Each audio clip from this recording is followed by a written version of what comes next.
Well, welcome back to the game, everybody. We're continuing playing through the Mysterious Chamber with some allies for the first time. And I noticed there were some questions about the rules for allies and if they can become poisoned and can they become dazed. Those are the two conditions in Wrath of Ashardalon. So it says specifically here that allies count as heroes for the purpose of encounter cards, monster tactics, and hero powers. So becoming poisoned from an encounter card or some monster tactic, they should be treated as heroes. So if they get dazed, I think they can only move or attack, not both. And if they become poisoned, I think they start to lose HP, just like the heroes do. So that's how I will continue to play it. So let's get started. Let's take a look and see how we're doing. Our paladin is poisoned, is still suffering, has suffered so far 6 points of damage. Our Dragon Knight ally has suffered 2. The paladin continues to fear the dragon, and I think that's it. So as we start here with the hero phase, our paladin's going to take another point of poison damage. 5, 6, 7, 7 points of damage so far, so not looking so good there. Well, the situation is my paladin is on a tile, and if she moves off of that tile because of the fear, she's going to take a point of damage. But if she stays on the tile, she's going to be attacked by the dart trap. So I think we're going to take less damage if we move off of the tile. So let's try to move somewhere else. Well, because this druid here, which is going to activate here later in the turn for the paladin, because the druid is possibly attempting to call its animal allies, the Beastmaster is its special ability. Let's see if we can move up next to it and make an attack. So with our speed of 6, 1, 2, 3, we get up there with no problem. And let's make an attack against the druid. Because we just went on to a new tile, we have to take a point of damage, and that's bad. 8 points of damage now. Druid's armor class is 14. We have +8 to our attack. And we rolled a 7. That is good enough. We hit. So it has 2 hit points, and normally I would only be doing 1 hit point of damage. However, we have gauntlets of ogre power, and it says we deal +1 damage when we hit an adjacent monster with an attack while this item is in play. So that's going to boost it up to 2 points of damage, killing the orc druid. We now get to take the orc druid card, and it's going to be worth 4 experience points, so that's nice. We'll add that to our pile. And we get to draw a treasure for the paladin. And what do we have? A dwarven hammer. The hammer is deadly in the hands of a proficient duelist. You gain +1 bonus to attack rolls against adjacent monsters. If you choose not to move during your hero phase, this bonus increases to +3. Well, let's give this to the paladin. I believe it can go along with the gauntlets of ogre power, so +1 to attack, +1 damage, +2 to armor class. This is looking pretty good. We just have a hit point problem right now. So let's see if we can shake off some of these negative effects. I guess the first one we want to try to get rid of is the poisoned condition, coming to the end of the hero phase here. That's a 6. Still remained poisoned. That's not what I wanted. Let's try the dragon fear. We also need a 10 or higher to get rid of that. And we got a 10. So finally, we're not fearing the dragon any longer. So that is gone. Well, the hero phase is now complete. We go to the exploration phase, and unfortunately we didn't explore. We just moved into the long hallway. So that means we have to have an encounter. So let's draw an encounter card and see. Terrifying Roar. The distant sound of a roaring dragon fills you with fear, and you uncontrollably shake. You are cursed. Place this card on your hero card as a reminder. You take a -4 penalty to attack rolls while this curse is active. Well, our paladin must be just absolutely terrified of dragons. I could possibly cancel this with the experience points. I think we have enough now. And I don't want to deal with that. -4 to all attack rolls. So why don't we spend 5 experience points and cancel this? Well, here's our stack. 4, 5, 6, 7, 8, 9, 10, 11.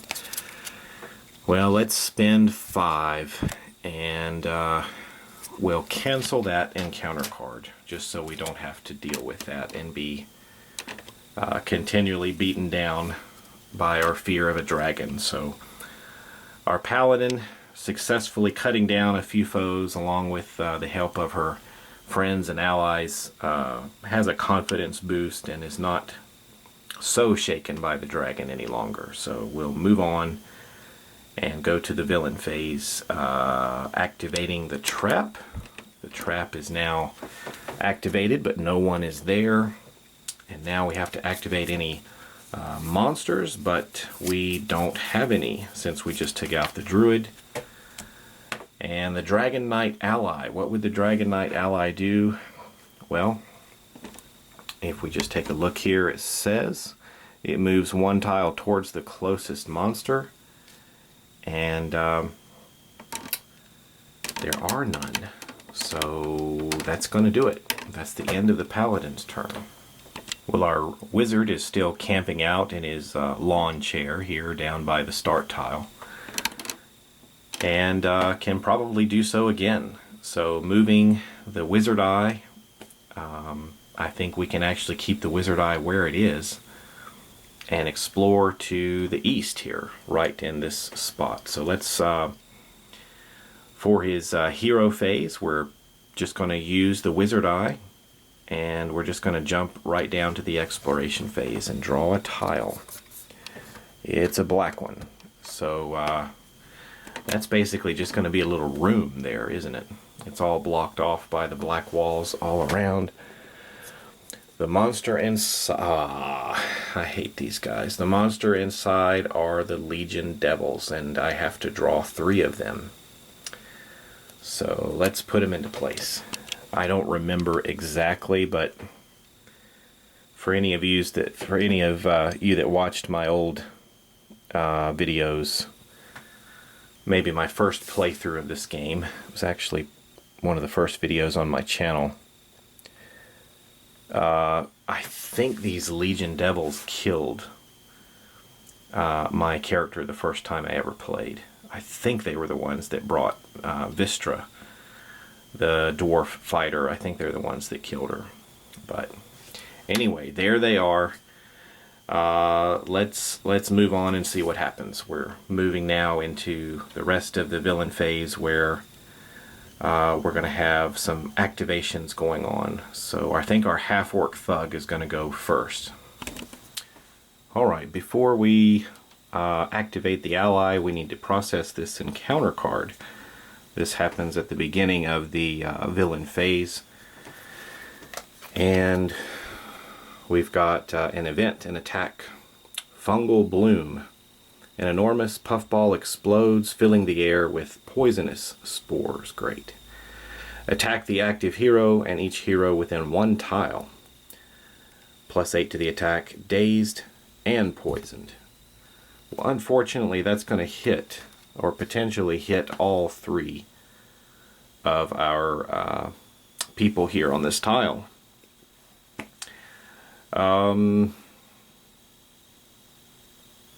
I don't want to do that. That's 3 heroes that are going to be hit. So why don't we just go ahead and cancel this. Let's pull out some experience points and pay this off. 1, 2, 3, 4, 5. We're going to pay 5 here. And we'll just cancel this for now. I know it could be worse, but I just don't want to have all those conditions on all those heroes. So we're going to cancel that. Now let's move on, and we're going to let the half-orc thug take his actions. Well, our half-orc thug, it says if he is within 2 tiles of a monster, he attacks each monster on the closest monster's tile with an explosive bolt. And we're right there. That's going to be 1 tile, and that's going to be 2. So this is a good shot. Remember, there's no line of sight in this game. You just simply count the tiles. So we're going to make 3 attacks here. And what do we have to roll? They've got a pretty good armor class. So this explosive bolt is only at +5 to the attack roll. So we're looking at needing an 11 or higher for each shot. Remember here, when you're making an attack, you roll each attack separately. So let's start with the first one. That is a 17. So actually, the explosive bolt takes out 1 of the devils. But no treasure or experience yet. We got to get all 3 of them. And a 1, that's a miss. The last one, a 17, that's a hit. We've taken out 2 of the Legion Devils. And now it's going to be their turn. Well, it says that if the Legion Devil is within 1 tile of a hero, and it's not. Remember that we don't count the tiles adjacent like that. We have to go this way. So what we're going to do then is it's going to move 1 tile towards the closest hero.